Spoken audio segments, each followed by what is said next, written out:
নমস্কাৰ অসম এই মুহূৰ্তৰ আটাইতকৈ ডাঙৰ আৰু চাঞ্চল্যকৰ খবৰ কেইটা লৈ আহিছো অসমত অপৰাধীৰ ওপৰত আৰক্ষীৰ গুলীচালনা ৰেচন কাৰ্ড ধাৰীসকলৰ বাবে গুৰুত্বপূৰ্ণ খবৰ আৰু দিল্লীৰ পৰা কৃষক ৰাইজৰ বাবে আহিছে এক অতি সুখবৰ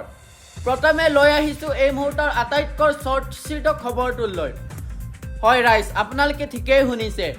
নলবাৰীত সংগঠিত হোৱা ভয়ংকৰ হত্যাকাণ্ডৰ উচিত শিক্ষা দিলে অসম আৰক্ষীয়ে 24 ঘণ্টা নহওঁতে আৰক্ষীৰ এনকাউণ্টাৰত নিহত হ'ল মূল হত্যাকাৰী নলবাৰীত আছু নেতা মাধুৰ্য বৰ্মনক অতি নিৰ্মমভাৱে হত্যা কৰা আৰু মৃদু মুদ্ৰা ডেকা নামৰ যুৱতীগৰাকীক গুৰুত্বভাৱে আঘাতপ্ৰাপ্ত কৰা মূল অভিযুক্ত ৰজ আলীক ওৰফে আসিফ খানক মুকালমুৱা চৰ এলেকাত আৰক্ষীয়ে কৰিলে এনকাউণ্টাৰ আৰক্ষীৰ গুলীত নিহত হোৱা হত্যাকাৰী ৰজ আলীৰ বাসগৃহত এতিয়া যিকোনো মুহূৰ্ততে চৰকাৰৰ বুলডজাৰ চলিব পাৰে বুলি চৰ্চা চলিছে আনহাতে গুৰুত্বভাৱে আহত যুৱতী মৃদু মুদ্ৰা ডেকাই বৰ্তমান গুৱাহাটী চিকিৎসা মহাবিদ্যালয় হাস্পতালত জীৱন মৃত্যুৰে যুঁজি আছে য'ত চৰকাৰৰ মন্ত্ৰী জয়ন্ত মল্ল বৰুৱাই নিজে উপস্থিত হৈ স্বাস্থ্যৰ বুজ লয় অপৰাধীৰ ভাৱে অসমত এতিয়া কোনো ৰেহাই নাই সেইটো কথা আজি প্ৰমাণ কৰি দেখুৱালে মাজুলীত ঘৰত কোনো নথকাৰ সুযোগ লৈ এগৰাকী 12 বছৰীয়া নাবালিকাক দৰ্শন কৰা জঘন্য কাণ্ডৰ সৈতে জড়িত 6 লম্পটক মাজুলী আৰক্ষীয়ে 24 আৱাৰ ভিতৰত গ্ৰেপ্তাৰ কৰি জেললৈ প্ৰেৰণ কৰিছে ধৃত অপৰাধীকেইটা ক্ৰমে কগেন দলে ধৰ্মকান্ত পেগু যোগেন দলে আৰু নাথুৰাম দলে বুলি চিনাক্ত কৰা হৈছে প্ৰশাসনে স্পষ্ট কৰি দিছে যে মহিলা আৰু শিশুৰ সুৰক্ষাৰ সৈতে হেতালি খেলা কাৰোবাক এৰি দিয়া নহ'ব বুলি কৈছে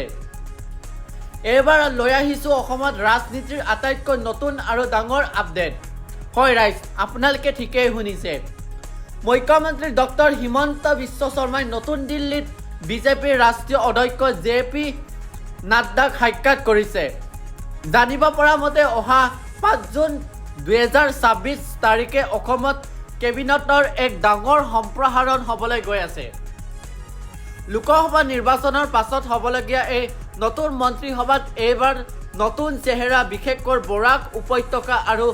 উজনি অসমৰ বিধায়কক স্থান দিয়াৰ পূৰ্ণ সম্ভাৱনা আছে ইয়াৰ লগতে অসমত মেডিকেল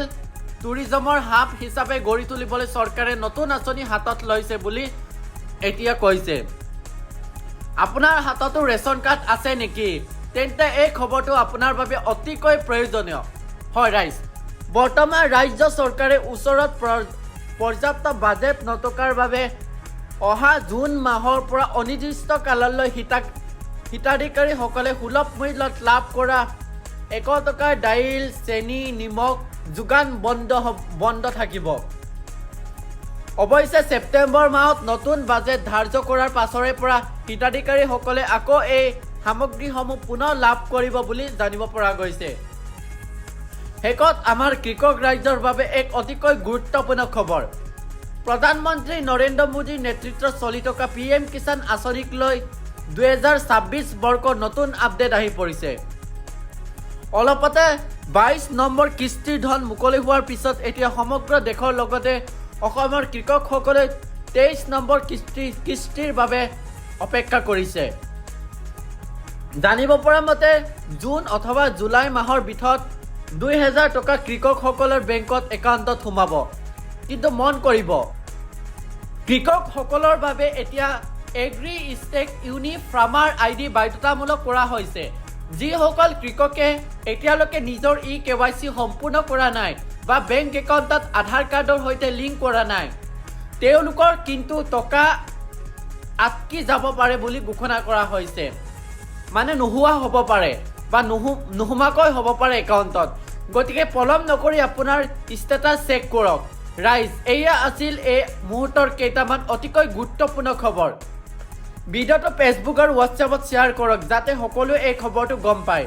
অসমৰ এনেকুৱা নতুন আৰু সঁচা খবৰবোৰ সদায় পাই থাকিবলৈ আমাৰ পেজটো ফ'ল' আৰু চেনেলটো এতিয়া ছাবস্ক্ৰাইব কৰি থওক ধন্যবাদ জয় আই অসম